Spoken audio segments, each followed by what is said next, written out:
할렐루야. 주님의 이름으로 축복합니다.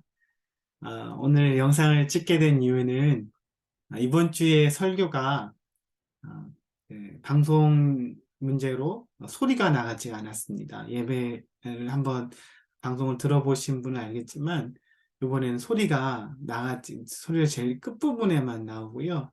앞부분에는 설교를 여러분이 못 들으셨을 것 같아요. 그래서 이번에는 특별히 좀 설교만 따로 제가 지금 어, 말씀을 나누려고 합니다. 10계명 중에 한 계명이 빠지면 좀 그렇잖아요. 그래서 이번에 한번 그 주일날 말씀을 듣지 못하신 분들은 이 영상을 보면서 다시금 10계명 을 다시 한번 깊이 묵상하는 시간이 되었으면 좋겠습니다. 우리 함께 말씀을 보도록 하겠습니다.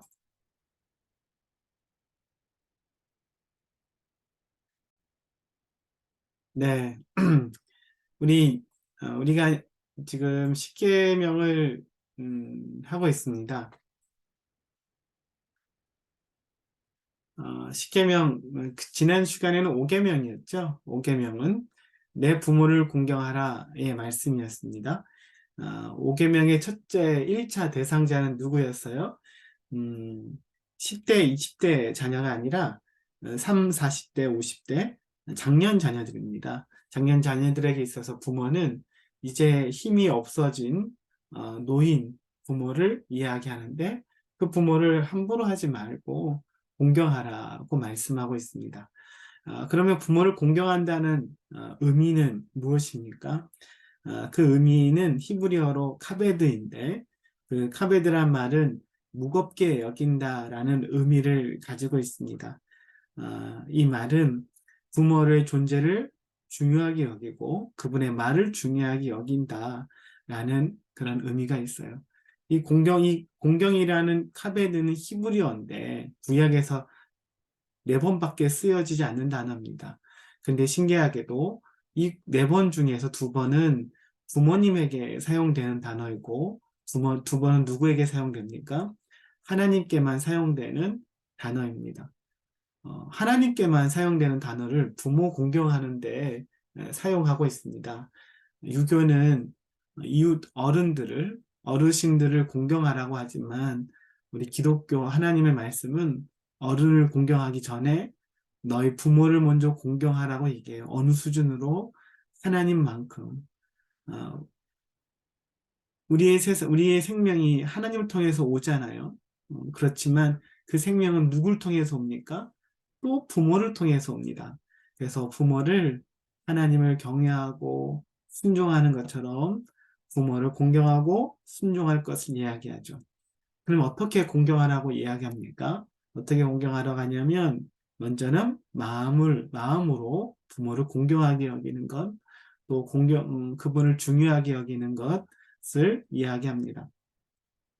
또 부모를 어떻게 공경합니까? 물질적 도움으로 또 필요를 채워주는 겁니다. 부모님이 우리의 생명을 통로가 될 뿐만 아니라 우리가 자랄 때 부모의 도움과 필요와 보호를 받잖아요. 우리는 부모에 대한 그런 의무가 있습니다. 그럼 부모를 공경할 때 어떤 유익이 있어요? 부모 공경에는 약속이 있는 첫 계명입니다. 내가 잘되고 땅에서 장수하리라. 이 말씀이 부모 공경의 유익이에요. 여러분, 이것을 잘 되는 것, 땅에서 장수하는 것, 이것 우리가 원하는 것이잖아요. 모든 사람들이 바라는 것이 부모를 공경하는 그 말씀에 그 약속에 숨겨져 있습니다. 뿐만 아니라 부모를 공경하면 우리 자녀들이 그것을 보고 배울 거예요. 자녀들은 우리가 말한 대로 사는 것이 아니라 우리가 행한 대로, 보여준 대로 우리에게도 행할 것입니다. 여러분이 부모 공경의 모습을 보여주면 부모도 그 자녀들도 여러분이 노인이 되었을 때 여러분을 공경하게 될 것입니다. 이게 5계명이었습니다. 네, 그렇죠? 한번 10계명 한번 해볼까요? 신우이안, 부살간도, 이거, 이탐. 우리가 지금 신우이안 부까지는 한 겁니다. 오늘은 그럼 뭘 하겠습니까? 살이랍니다. 살. 살이 뭐예요? 살인하지 말라. 이 말씀입니다. 그러면 이 살인하지 말라. 이 살인은 이 말씀은 어떤 말씀인지 한번 살펴보도록 하겠습니다. 여러분 살인이라는 히브리어는 라차흐랍니다. 라차흐라는 말인데 성경에서는 모든 살인을 금하고 있지는 않습니다. 모든 종류의 죽음을 금하지 않아요. 어떤 죽음을 금하지 않냐면 전쟁입니다. 우리나라를 지키기 위해서, 우리 가족을 지키기 위해서 싸우는 전쟁을 하면서 살인이 일어나죠. 그 살인은 이 나차의에 포함되지 않습니다. 그리고 또 사형제도입니다. 심각한 죄를 범하여서 죽게 되는 그런 사람들에게는 이 살인 나차가 예외가 됩니다. 뿐만 아니라 동물을 식용으로 취하는 행위, 동물을 죽이는 거잖아요. 죽여서 내가 먹는 거예요. 그것도 이 살인의 예외 말씀이죠. 우리는 또 동물뿐만 아니라 식물도 생명을 내가 끊는 거잖아요. 그 식물을 먹는 거니까 그런 것들은 나의 생명을 위해서 식용으로 먹는 그런 음식 또 동물, 식물은 이 살인에 해당되지 않습니다. 어떻게 보면 우리 모두는 누군가의 죽고 그 죽음 위에 우리가 살고 있는 거예요. 여러분이 살려면 계속 무언가를 먹어야 되는데요. 뭐 어떻게 먹어요? 먹으려면 식물이 죽든 동물이 죽든 해야 되죠. 이 초식동물들도 마찬가지예요. 초식동물들도 자기가 살기 위해서 수많은 식물들을 계속 먹습니다. 많은 것이 죽고 그 위에 새로운 생명들이 살아나는 거예요. 그것처럼 우리가 예수님을 믿으면 예수님 우리를 죽으시고 우리가 그 죽음 위에 새로운 생명을 얻게 됩니다. 하나님의 나라의 법칙은 죽음으로 말미암아 새로운 생명이 시작되게 하는 놀라운 또 은혜가 있습니다. 그런데 이 육계명은 살인하지 말라. 그래서 이 살인, 누군가를 죽이는 것이잖아요. 이것을 사람들은 좀 간과하는 경우들이 많아요. 살인이 쉽게 일어나지 않기 때문에 나는 살인하지 않았어. 그래서 난 6계명은 괜찮은 계명이야. 10계명 중에 가장 만만하게 보는 계명이 바로 6계명입니다. 사람은 죽이진 않으니까요. 근데 오늘 6계명이 정말 우리가 만만하게 볼 말씀인지를 더 깊게 살펴보도록 하겠습니다. 하나님은 왜 우리에게 살인하지 말라고 이야기했을까요? 그 이유는 모든 생명이 하나님으로부터 왔기 때문입니다. 이런 모든 생명이 어디로부터 왔어요? 하나님으로부터 왔어요. 생명의 근원은 하나님이십니다. 하나님은 생명을 만드십니다. 그래서 아무리 인간이 대단한 일을 하고 엄청난 과학이 발전을 한다 할지라도 생명을 만들어낼 수 없어요. 자그마한 씨앗 하나 만들어낼 수가 없습니다. 씨앗 안에 놀라운 생명력이 있는데 그것을 사람들이 그 안에 있는 모든 성분들, 모든 것들을 다 분석하고 다 알 수는 있지만, 측량할 수는 있지만 그것들을 다 준다고 해서 그것을 가지고 아무리 지지고 볶아도 생명을 만들어낼 수가 없어요. 생명은 하나님이 주시는 겁니다. 그렇기 때문에 살인하지 말라. 생명은 우리 게 아니에요. 하나님의 것이죠. 그래서 함부로 대하지 말라고 이야기합니다. 여러분, 사람을 하나님 만드실 때도 흙으로 사람을 빚으셨잖아요. 그리고 제일 마지막에 그 코에다 어떻게 했어요? 생기, 살아있는 기운을 넣어 주십니다. 이 생기가 바로 생명이죠. 하나님의 생명을 넣어 주시는 거예요. 그 생명이 우리 안에 들어오면 우리가 사는 거고요. 그 생명이 우리에게 빠져나가면 우리가 살 수가 없죠. 우린 죽는 겁니다. 그래서 시편 139편 14절에 보면 내가 주께 감사함은 나를 지으심이 심히 기묘하심이라 주께서 하시는 일이 기이함을 내 영혼이 잘 아나이다. 네, 주께서 나를 지으신 거예요. 나만 지었습니까? 옆 사람은 안 지었어요? 여러분, 우리 주변 사람은 하나님이 창조한 생명이 아닙니까? 그들도 하나님의 생명입니다. 그래서 어떻게 해요? 소중히 여기셔야죠. 생명을 소중한 거예요. 하나님이 특별하게 주신 생명. 가볍게 여기고 함부로 여기지 않게 되길 바랍니다. 동물도 마찬가지죠. 하나님이 지으셨어요. 이 자연도 식물도 마찬가지요. 하나님이 생명 주시는 거예요. 함부로 하지 마셔야죠. 함부로 동물을 죽이거나 학대하지 않으셨으면 좋겠어요. 최근에 뉴스를 보는데 어떤 남자가 푸들만 잡아서 18마리를 죽였더라고요. 그 이유가 뭐냐면, 그러니까 어떻게 죽였냐면, 푸들, 이제 버려진 강아지, 주인이 이제, 버려진 강아지를 입양을 하는 거예요. 푸들 종류만 입양을 해서요. 이제 푸들을 데리고, 던지기도 하고, 물고문도 시키고, 그래서 18마리를 죽여서 화단에 묻고, 이런 일을 했습니다. 그 이유가 궁금하죠. 왜 그랬을까? 왜 그랬을까요? 부인과의 관계가 굉장히 좋지 않았어요. 근데 부인이 뭘 좋아하냐면 푸들 강아지를 좋아하는 거예요. 부인은 어떻게 할 수는 없고, 그래서 어떻게 했냐면 부인이 좋아하는 푸들 강아지를 집중적으로 공격해서 죽이는 거예요. 여러분, 강아지도 하나님 생명이잖아요. 함부로 해서는 안 돼. 하나님이 창조하신 생명을 함부로 하지 않게 되기를 바라요. 우리가 환경 오염도 마찬가지예요. 하나님이 만드신 세상 우리 게 아닙니다.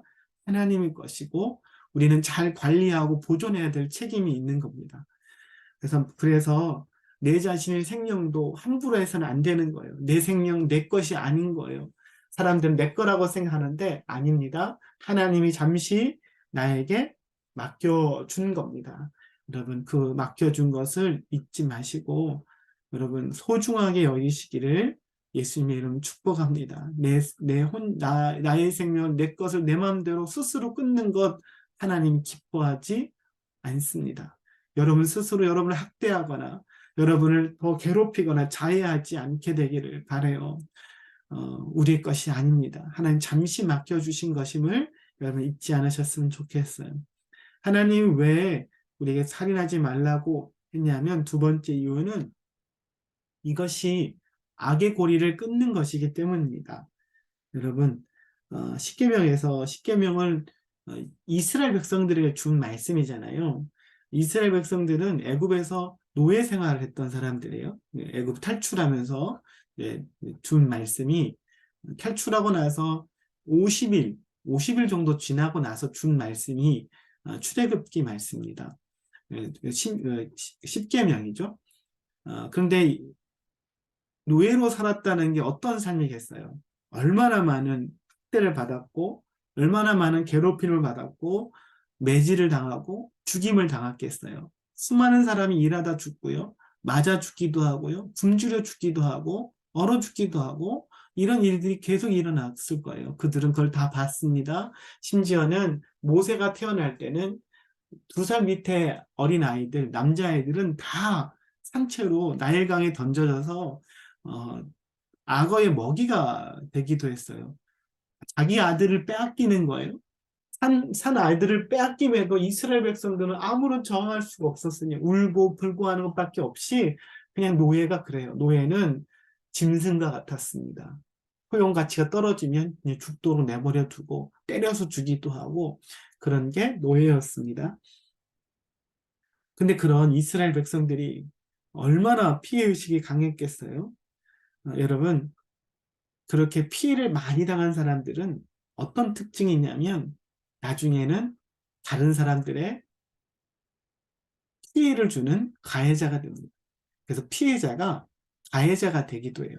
많은 경우 그래요. 집안에서 가정폭력을 심하게 당한 아이들이 폭력적인 사람이 되기 쉽습니다.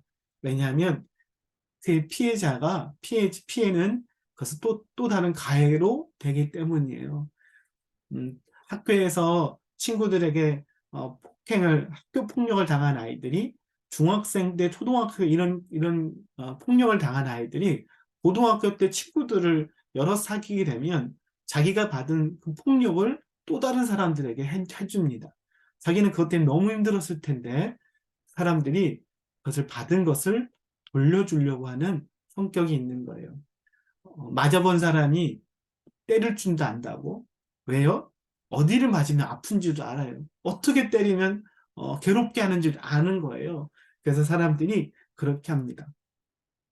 최근에 우리 드라마 인기 있는 드라마 넷플릭스에서 인기 있는 드라마 있잖아요. 더 글로리라고. 그 학교 폭력 주제잖아요. 어렸을 때 학교 폭력을 당했던 아이가 나중에 어떻게 하는 거예요? 피해자잖아요. 그 아이는 나중에 그 한 사람을 다 괴롭힌 사람을 찾아가서 이제 복수하는, 다시 가해자가 되는 그런 이야기입니다. 마찬 그래요, 여러분. 피해자가 가해자가 되기 쉽습니다. 이스라엘 백성들이 그런 학대를 많이 받았기 때문에, 또 이스라엘 백성 뭐 할 수 있는 사람들이에요? 다른 사람들을 학대할 수도 있어요. 다른 사람들을 함부로 할 수 있어요. 다른 사람들을 또 괴롭힐 수도 있는 사람들이 바로 이스라엘 백성들이에요. 많은 상처가 있고 많은 괴로움이 있기 때문입니다. 그래서 하나님 뭐 하지 말라는 거예요? 피해자가 가해자가 되기를 거절하라는 거예요. 이 악의 고리를 끊으라는 겁니다. 계속 복수가 일어나고 계속 가해가 일어나고 계속 피바다가 일어날 거예요. 내가 받은 상처를 돌려주려고 할 거니까요. 가정에서 받은 상처는 또 다른 또 피해가 일어나요. 남편에게 관계가 좋지 않으면 그 어머니는 아이들에게 그 화를 쏟아냅니다. 남편이 어떤 실수를 하고 또 때로는 심각한 잘못을 하는 것을 또 나는 그 남편에게 대갚아주는 경향들이 얼마나 많은지 몰라요. 여러분, 이러면 악의 고리가 끊어지지 않아요. 피해 보복이 계속되고요. 곳곳에서 계속 이런 일이 일어나요. 또 우리 자녀들은 이런 환경에서 자란 아이들이 또 나중에 또 그런 환경을 만들어내잖아요. 그래서 어떻게 해요? 여기서 끊으셔야죠. 여기서 지금 우리가 이 고리를 끊으셔야 됩니다. 나는 피해를 당했지만 나는 이 악순환의 고리를 끊을 거야. 이것이 바로 용서예요. 용서하는 것. 이 용서는 자기를 해방시키는 겁니다. 그리고 이 고리를 끊고 더 이상 이 고리가 우리 후손과 우리 다음 세대로 넘어가지 않도록 만드는 거예요. 이 용서가 세상을 바꾸는 겁니다. 여러분, 가해자들은 여전히 나쁜 사람들이잖아요. 근데 피해자들까지도 나중에 가해자로 하게 된다면 혼합 빠지는 것 아닙니까? 그런 내가 여기서 똑같이 내가 똑같이 행동하지 않기로, 나는 살인하지 않기로, 보복하지 않기로 내가 마음을 결정함으로 세상이 바뀌고 변화시키는 거예요.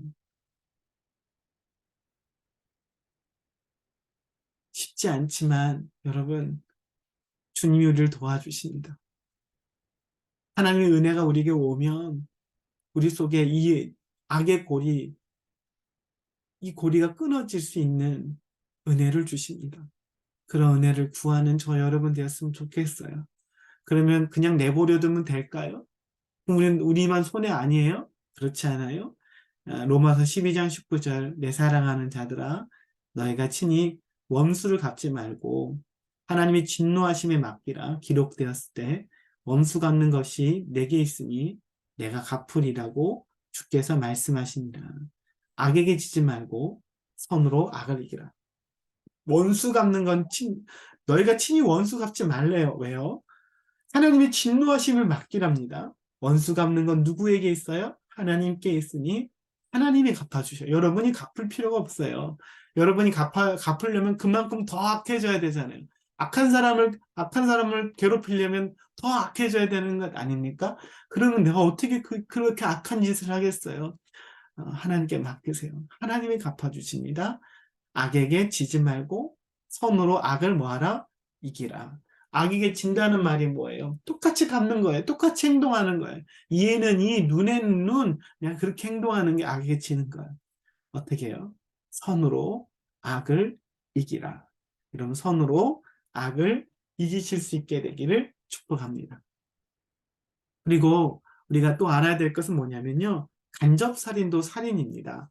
여러분, 우리는 사람을 몸으로 해하고 죽이는 것만 살인이 아니라 우리는 사람을 괴롭히고 또 우리는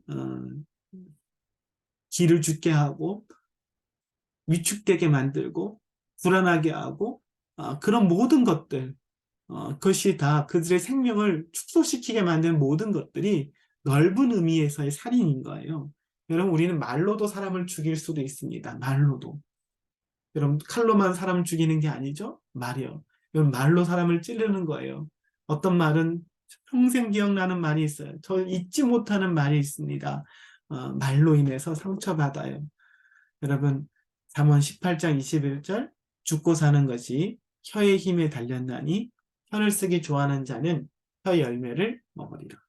죽고 사는 것이 혀의 힘이 달렸다. 여러분이 말에 따라서 누군가 죽기도 하고 누군가 살기도 하는 거예요. 살인하지 말라. 여러분의 말로 다른 사람을 죽이지 않게 되길 바라요. 여러분 말 때문에 누군가가 상처받지 않게 되기를 주님의 이름으로 축복합니다. 오늘도 주의 말씀을 따라서 살아가는 오늘 저와 여러분 되시기를 주님의 이름으로 축복합니다. 또 우리는 그래서 어떤 철학자는 이렇게 말했어요.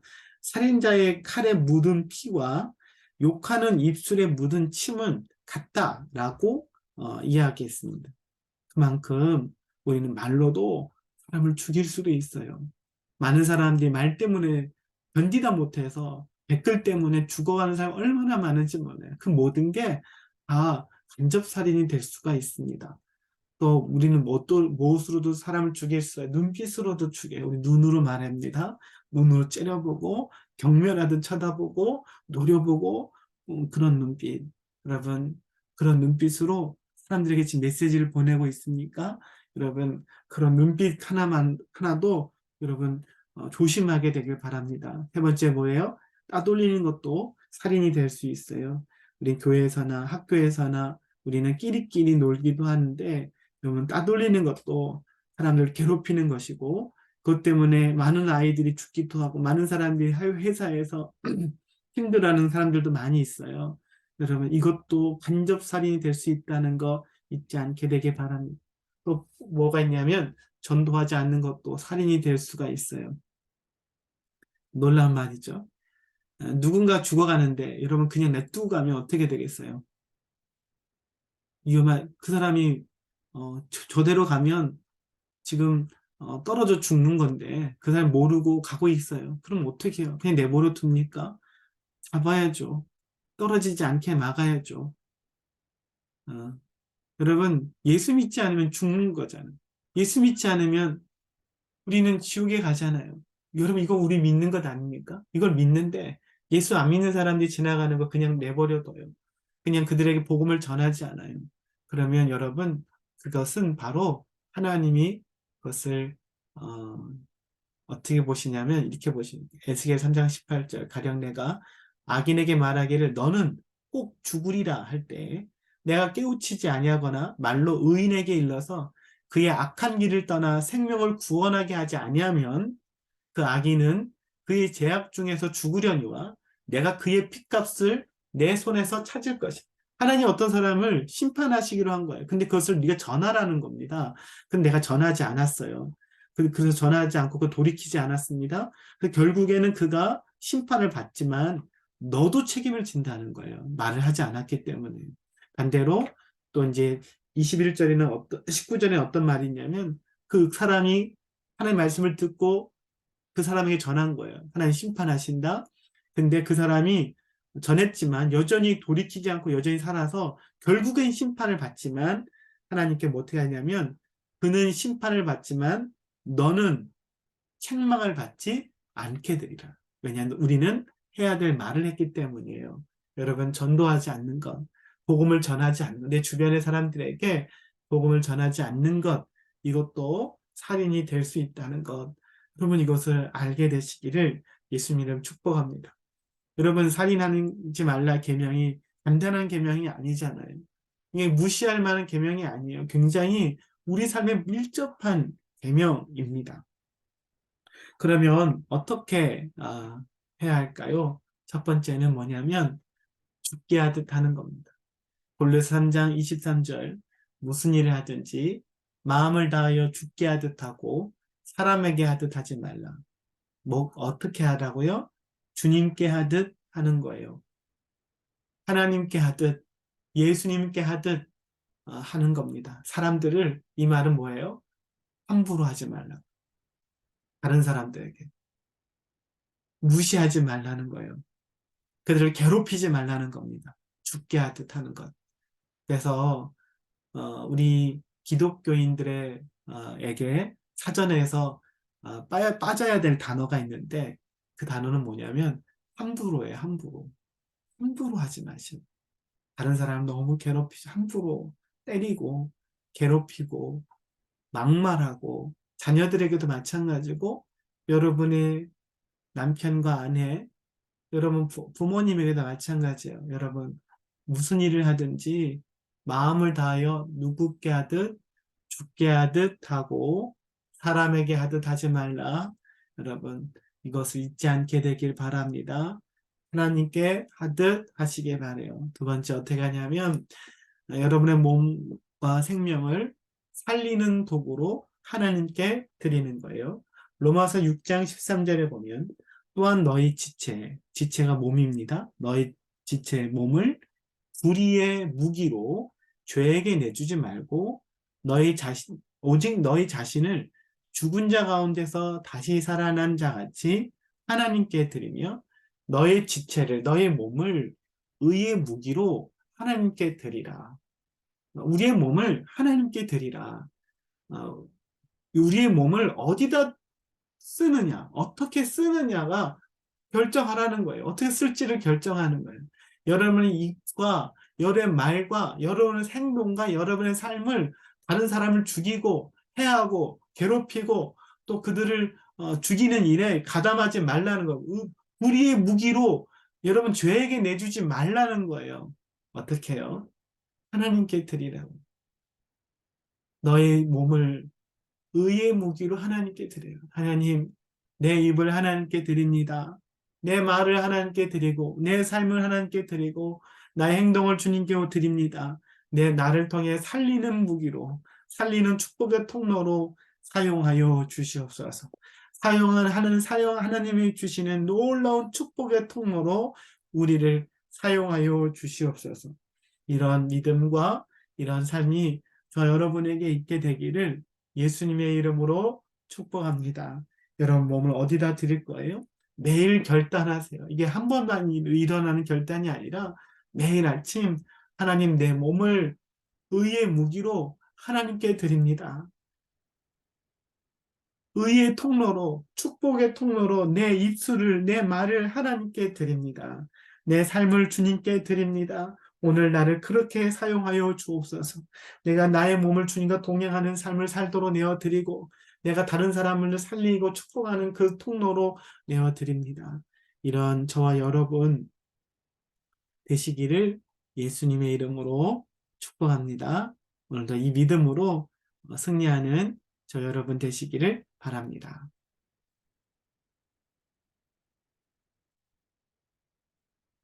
네, 이것이 바로 이번 주에 했던 말씀입니다. 6계명, 살인하지 말라의 계명이었는데 여러분 살인하지 말라 계명도 정말 쉬운 계명이 아니에요. 하나님께서 우리를 위해 주신 계명이고 우리는 살인하지 않는 그 정도 수준을 머무는 게 아니라 반대로 살리는 사람이 되었으면 좋겠어요.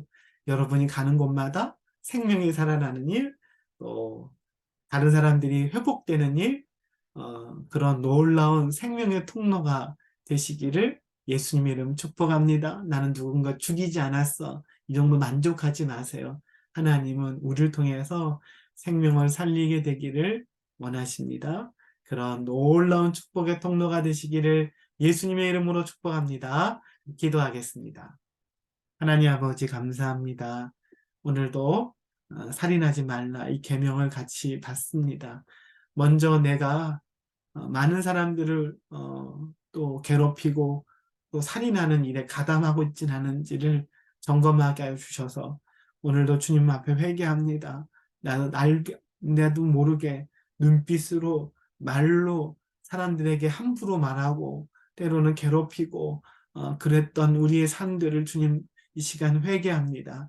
주님께서 붙들어 주셔서 우리가 사람들을 괴롭히고 생명을 깎아내리는 삶이, 줄어들게 만드는 삶이 아니라 풍성하게 만드는 삶, 회복시키는 삶, 길을 살려주는 삶, 다른 사람들을 또 세워주는 삶, 그런 삶을 살 수 있도록 축복하여 주시옵소서. 하나님, 내 몸을 불의의 병기로 죄에게 드리지 않고 나의 몸을 하나님께 드립니다. 하나님이 쓰실 수 있도록 의의 무기로 내 입술과 나의 삶과 내 몸을 주께 드리오니 주님, 우리를 사용하여 주옵소서. 우리가 가는 곳마다 살아나는 귀한 역사들이 일어나게 하여 주옵소서. 감사하며 예수님의 이름으로 기도합니다. 아멘. 네, 이번 한 주도 승리합시다. 감사합니다.